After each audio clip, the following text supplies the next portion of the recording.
प्रकाशित वाक्य के खुलासा कार्यक्रम में आपका हार्दिक स्वागत है।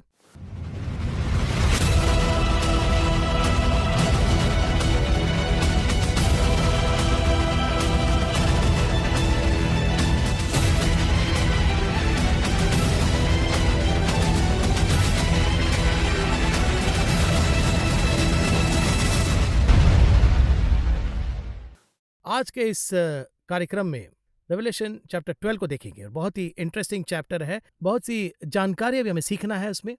Brother MD Jagan from heavenly ladders ministries आए हैं। Let's welcome him and ask him a few questions. Brother Jagan, welcome to the praise the programme. Lord. बहुत सी बातों को हम गहराई से रेवलेशंस में देख रहे हैं और कहा जाए तो बहुत से दर्शक इस कार्यक्रम को देखने के लिए बहुत ही बेताब है, चाहे वो यूट्यूब हो, चाहे वो टीवी में हो। लेकिन रेवलेशन को पढ़ते वक्त it's a book of lot of science और उसका विजुअल फॉर्मेट ही कुछ अलग ही है। और उसी प्रकार अगर हमें ओल्ड टेस्टमेंट ठीक से समझ में नहीं आता है तो इसे समझना थोड़ा सा मुश्किल पड़ जाता है। मेरे यहाँ ये स्टेटमेंट सही है कि नहीं? यानी देखिए, हाल ही में एक जो सिद्धांत है वो चल रहा है। वो कहते हैं पुराने नियम की ज़रूरत नहीं, वो तो खत्म हो चुका है, वो पुराना हो चुका है, इसलिए परमेश्वर ने उसे हटा दिया है। हमारी ज़रूरत तो नया नियम है, ऐसे कहने वाला एक ग्रुप है, और उसमें भी एक ग्रुप है जो कहते हैं कि सुसमाचार ही काफ़ी है। इन सब के पीछे कारण क्या है पूछे तो कि वचन का ज्ञान नहीं है। देखिए, ऐसा है कि यहूदियों के हाथ में बाइबल का बस एक भाग दिया है, बस एक भाग। अब उनके पास में यीशु के बारे में केवल कुछ चिन्ह दिए गए हैं। जब यीशु पूर्ण रूप में आकर खड़े होंगे तो वो उन्हें पहचान नहीं पाएंगे, क्योंकि उन्होंने वचन पर ध्यान नहीं दिया है।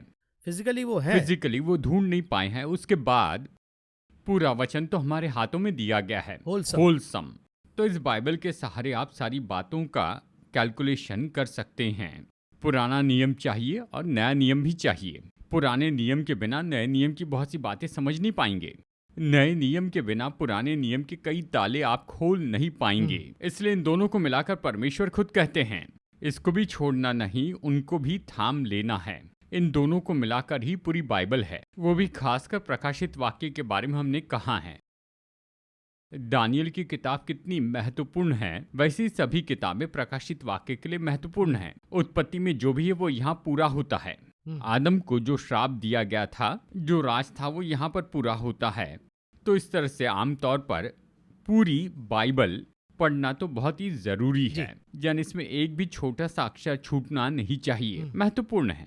एक साथ पढ़ना बहुत जरूरी है ये कह रहे हैं, लेकिन उसे एक साथ हमें उसे याद करके कैसे कनेक्ट करेंगे? अब देखिए, बेसिकली बहुत सी जो विषय है वो यहाँ पर रेवलेशन में हम जुड़ते हुए ओल्ड टेस्टमेंट में दिखते हैं, लेकिन ये रेवलेशन चैप्टर 1 में ही यूहन्ना को आत्मा के रूप में बनाकर उसी से रिवील करके ये लिखा गया है। तो हम भी उसे आत्मा के अंदर डूब के पढ़ने से ही वो समझ में आ गया। ये सही है कि नहीं? जब नए नियम को पढ़ते हैं तो आप जानते हैं कि पवित्र आत्मा तो नए नियम में आता है। वचन जो है वो तो पवित्र आत्मा के द्वारा उठाया है। और देखिए, खास करके नए नियम में पवित्र आत्मा यहाँ पर आता है। तो जब आप इस आत्मा से इसे पढ़ते हैं तो उस आत्मा के कई स्तर में आप जाएंगे, आप करीब जाएंगे, महिमा के ऊपर महिमा पाएंगे। आप उसके साथ में जितना ऊपर जाएंगे उतना ही ज्यादा इसके बारे में खुलासा पाएंगे। तो जब आप पवित्र आत्मा के साथ में मिलकर इसे पढ़ते हैं तभी तो ये आपको पुराने नियम के साथ में जोड़ेगा। पुराने नियम में ये कहाँ पर आता है? उदाहरण के लिए याददाश्त की बातें भी प्रभु हमें बताते हैं। यादों को भूलना भी परमेश्वर से है। दोनों भूल जाना भी जो है एक बहुत बड़ा गिफ्ट है। तो वो भी गिफ्ट जी ही हाँ, अगर ऐसा नहीं है तो जरा सोचिए क्या होगा। तो क्षमा करो और भूल जाओ। सिर्फ भुला देंगे नहीं, लेकिन जो 40 साल में हुआ, अगर ये सब हमारे दिमाग में रहेगा तो क्या होगा? हाँ, तो सर फट जाएगी। जी हाँ, डाटा स्टोर होगा, दिमाग फटेगा। इसी तरह से परमेश्वर ने याददाश्त दी और यादों को भूलना भी दिया है। आत्मिक रीति से याद रखने की ताकत परमेश्वर देते हैं और उसे भूल जाने की ताकत भी परमेश्वर देते हैं।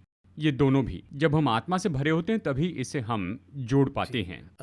अभी हम रेवलेशन चैप्टर 12 को देख रहे हैं। अब इस रेवलेशन चैप्टर 12 में, इसके अंदर हम जाने से पहले फंडामेंटली पहले चैप्टर में ही बहुत से बाइबल वर्जन्स है, लेकिन अगर आप देखेंगे तो बेसिकली फंडामेंटली हिंदी जो लिखे गए वो काफ़ी ट्रांसलेटेड वर्क या ओरिजिनल ऐसे भी कुछ लोग बोलते हैं, वो एक तरफ है। लेकिन अगर रेवलेशन चैप्टर 12 को हमें अगर समझना है तो हेवन का मतलब क्या है, ऐसा एक सेंस निकलता है। हेवन का मतलब क्या है?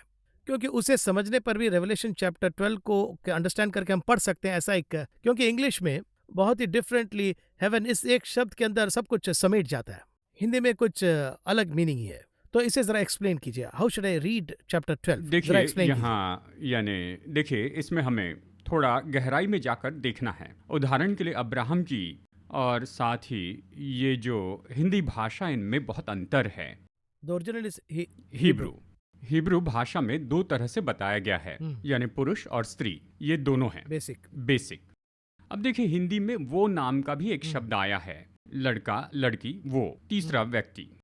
अब ये जो वो शब्द है, इसका उपयोग बेजान चीजों के लिए हुआ है, नॉन लिविंग थिंग्स, जीवित चीजों के लिए दो शब्द हैं, स्त्री पुरुष, मेल फीमेल।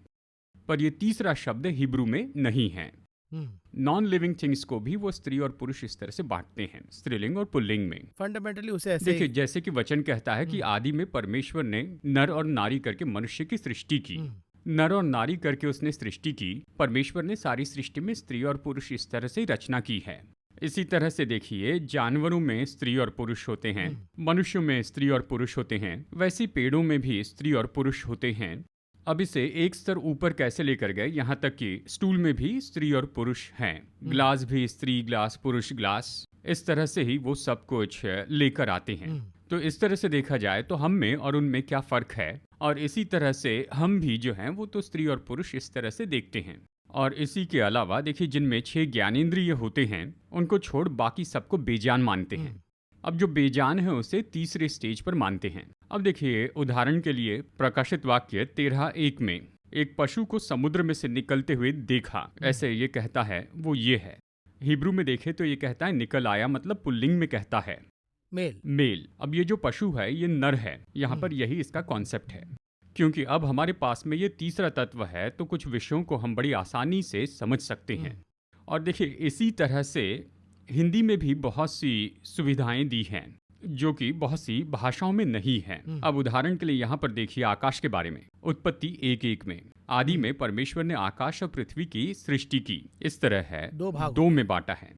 अब यहाँ पर आकाश शब्द है और फिर स्वर्ग शब्द है और आसमान, इस तरह से यहाँ ये 3 शब्द हैं, यानी आकाश है, आसमान शब्द है, स्वर्ग भी है। अब इन तीनों के लिए इंग्लिश में शब्द हेवन है, एक ही शब्द है। तो कुछ लोग स्काई शब्द उपयोग करते हैं, स्काई को दूसरे शब्द के लिए भी उपयोग करते हैं। अब देखिए यहाँ पर इंग्लिश में देखिए, हिंदी में कहता है आदि में आकाश और पृथ्वी की सृष्टि की, लेकिन इंग्लिश में है आकाशों, God created heavens and the earth, इस तरह से। और देखिए भजन संहिता में स्वर्गों उसकी स्तुति करो, इस तरह कहता है। अब ये स्वर्गों क्या है, इसका अर्थ अगर देखें तो यहूदियों के विश्वास के अनुसार 7 स्वर्ग हैं, 7 स्टेजेस ऑफ हेवंस, इस तरह कहते हैं। अब ये जो 7वां स्टेज है यानी यहाँ पर तो वो स्वर्ग में है, और नीचे के जो 6 हैं वो तो स्वर्ग के नीचे के 6 हैं, इस तरह वो सोचते हैं।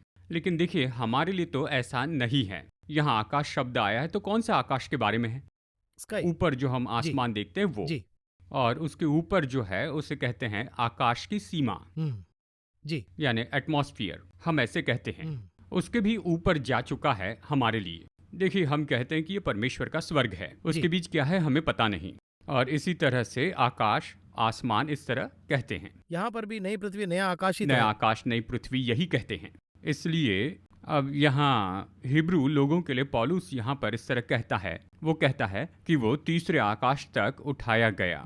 तीसरा आकाश अगर देखे तो अगले लाइन में वो पैराडाइज के बारे में कहता है, पेरादीस, इसे वो तीसरा आकाश कहता है। तो जब वो तीसरा कहता है तो हम समझ सकते हैं इसके अलग स्टेजेस हैं। उनके विश्वास में 7 स्टेज हैं, ये तीसरे स्टेज पर पहुंचा।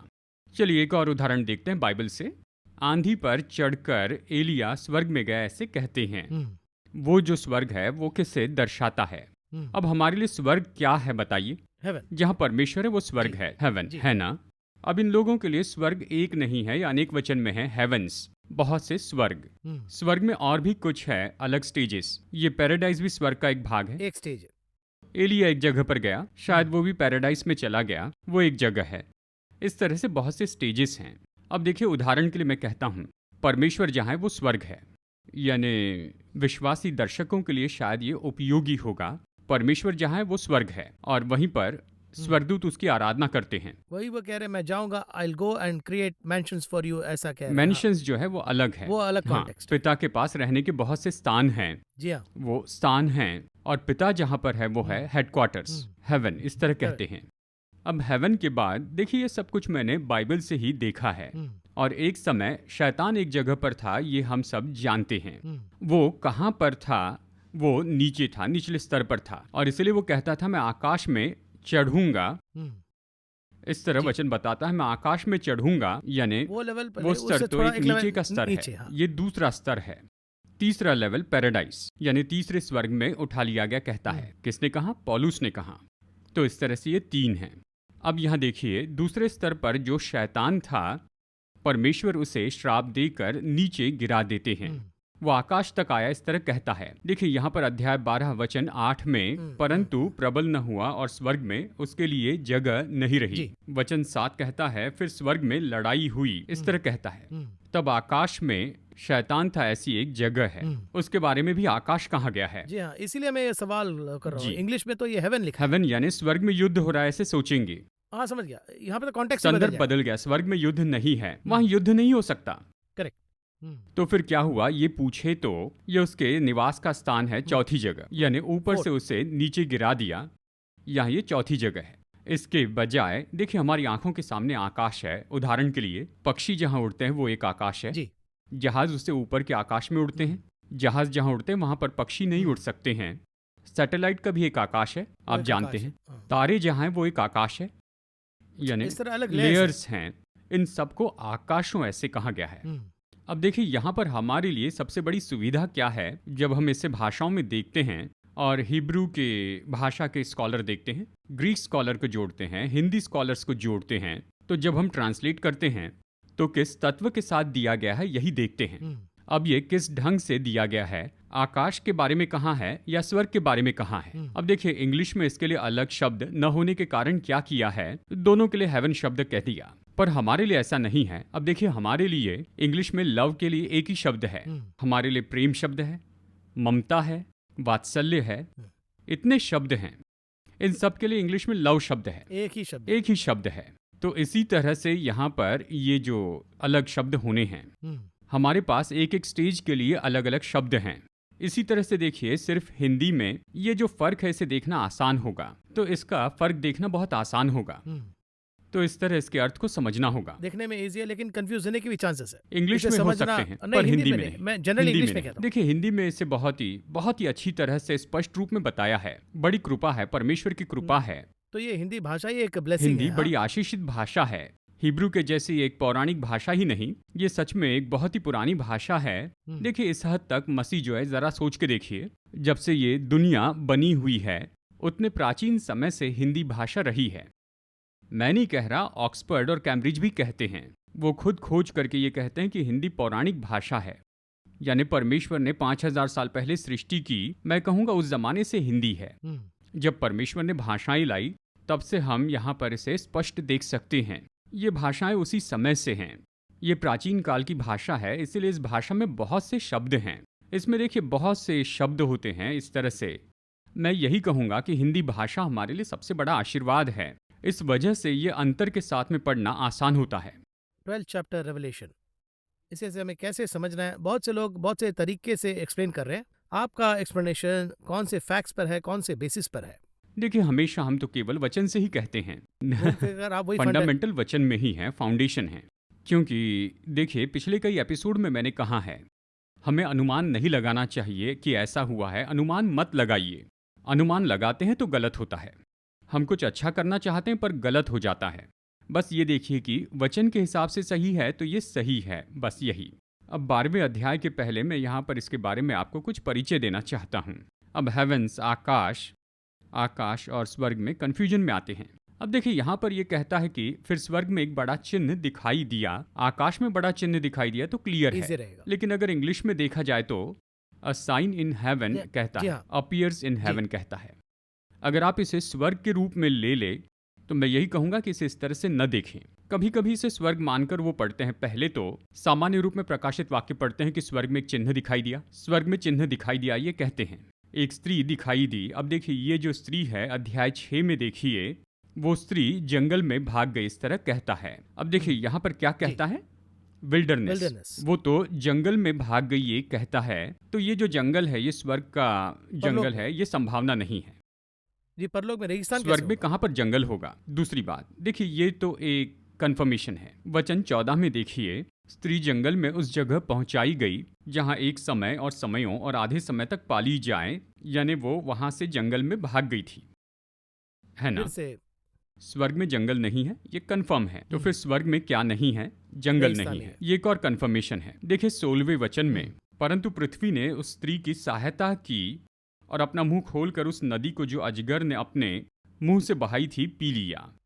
ये तो भूमि पर हुआ है, तो ये भूमि पर हो रहा है, स्वर्ग में नहीं हो रहा है। तो ये आकाश है। आकाश में एक चिन्ह दिखाई दिया, तो हम चिन्ह के रूप में इसे देखते हैं कि एक स्त्री वहां पर है और भूमि पर ये, यानी ये जो अजगर है वो वहां पर है। अब देखिए इसका जो विवरण है, ये परमेश्वर यूहन्ना को जब बताते हैं तब ये भूमि पर होने वाली घटना है। यानी जैसे कि दर्शन कहते हैं, यानी दर्शन के रूप में उसने देखा, आत्मा में ले जाकर, जैसे मानो आत्मा में उसे दिखाया, उसने आकाश में कोई चिन्ह देखा। और ये जो घटना है ये तो भूमि पर हो रही है।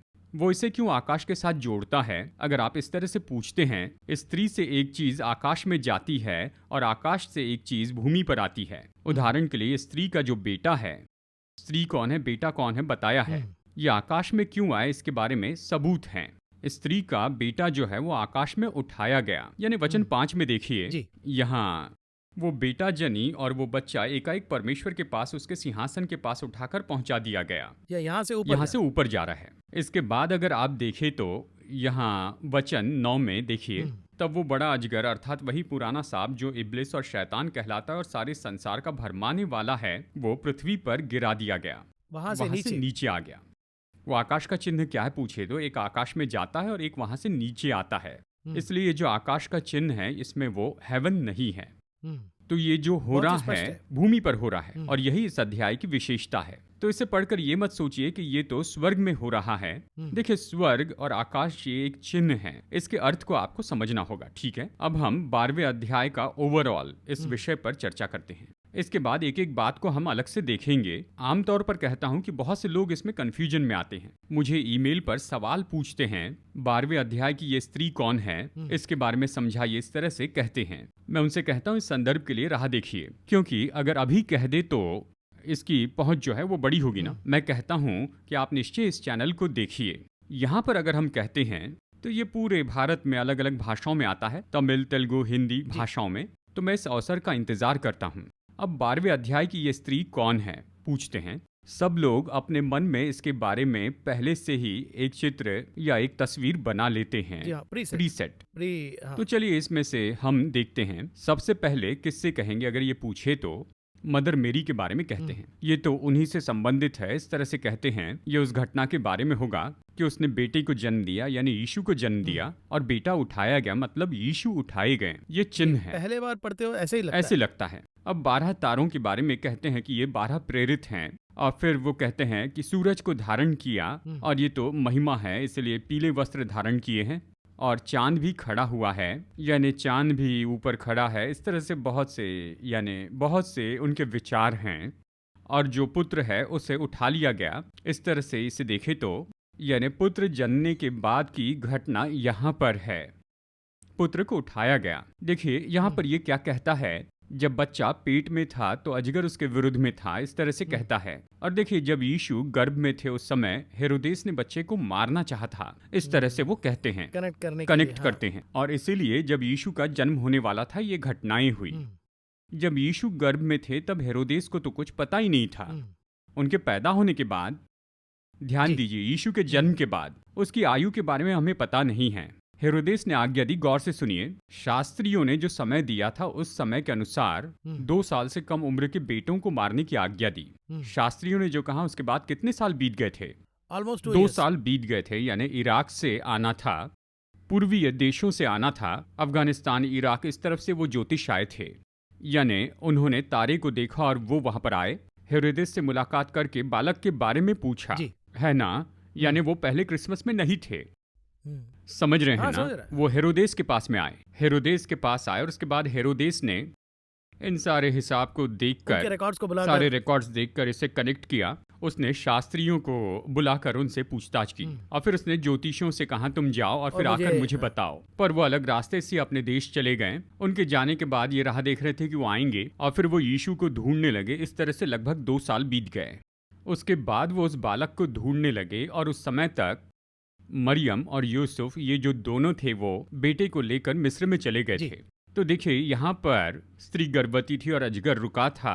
ये वो घटना नहीं है। तो एक मिसमैच हो रहा है। ये मिसमैच है इस घटना में।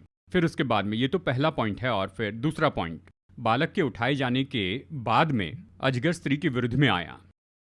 वो अजगर उसके विरुद्ध में आया। इस तरह से यहाँ पर आप इस वचन में देखिए यहाँ पर इस तरह से बताता है कि वो स्त्री जंगल में उस जगह पहुंचाई गई, इस तरह कहता है ना। कहा जाए तो यीशु का जो उठाया जाना है वो तो 33.5 साल की उम्र में हुआ था। यानी वो क्रूस पर मरे, तीसरे दिन जी उठे और फिर उसके बाद 40 दिन यीशु इस पृथ्वी पर थे। और उठाए जाने के बाद में मरियम जंगल में चली गई थी क्या?